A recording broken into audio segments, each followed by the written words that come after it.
এই পরিবার এমন একটি পরিবার যেটা সারা বিশ্বের কাছে পরিচিত পরিবার, এবং ওই পরিবারে যোগ্য লোকের অভাব আমার মনে হয় আগামী 50 বছরেও হবে কিনা আমার মনে হয় না। অর্থাৎ উনি থাকবেন আর একটা যোগ্য লোক বেরিয়ে আসবে। তো যা হোক, সেই আজকের অনুষ্ঠানে সেই সম্মানিত প্রধান অতিথি এবং বিএনপি দল ক্ষমতায় যদি যায়, আপনাকে আরেকটু বলে রাখি যে উনি প্রথম জিয়াউর রহমানের সঙ্গী ছিলেন। তখন থেকে উনি তারেক রহমান, আরাফাত রহমান এদেরকে কোলে বা পিঠে বা আপনার গাড়িতে করে স্কুলে নিয়ে যাওয়া নিয়ে আসা এইসব কাজগুলো উনি একসময় করেছিলেন।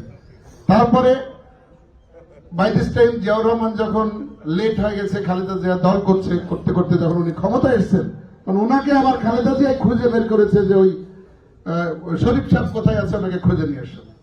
ওনাকে নিয়ে আসার পর ওনাকে ওনার সামরিক সচিব নিয়োগ দিয়েছে। তার মানে কি, সেই সময় থেকে ওই জিয়া পরিবারের সাথে থাকার কারণে উনি একটা বিশ্বস্ততা অর্জন করেছিলেন। সেই বিশ্বস্ততার কারণে উনি ওনাকে আবার সেই পুরস্কারটা দিলেন, সামরিক সচিব নিয়োগ দিলেন।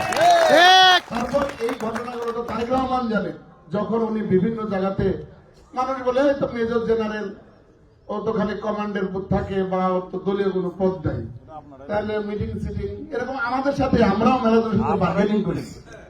তখন এই উত্তর দেওয়ার জন্য তারেক রহমানের কাছে যখন এই খবরগুলো পৌঁছালো যে ওনাকে এরকম নির্যাতন করছে বিএনপির জনৈক কিছু লোকজন, যে ওনার তো পদ নাই, ওনার কিসের দিকে প্রধান অতিথি বানাবো বা এই সেই, তখন এমনকি মানে চেয়ারটাও নেগলেক্ট করে।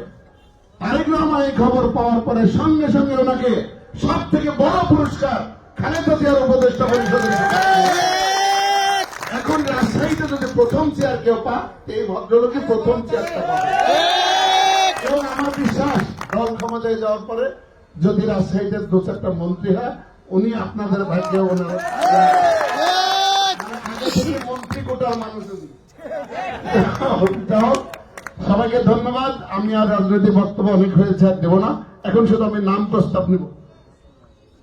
প্রস্তাব নিব যে কারা কারা সভাপতি হতে চান, এটা বললে সভাপতি পদে কে কে হতে চান নাম বলবেন। আচ্ছা, সভাপতি কে আছে?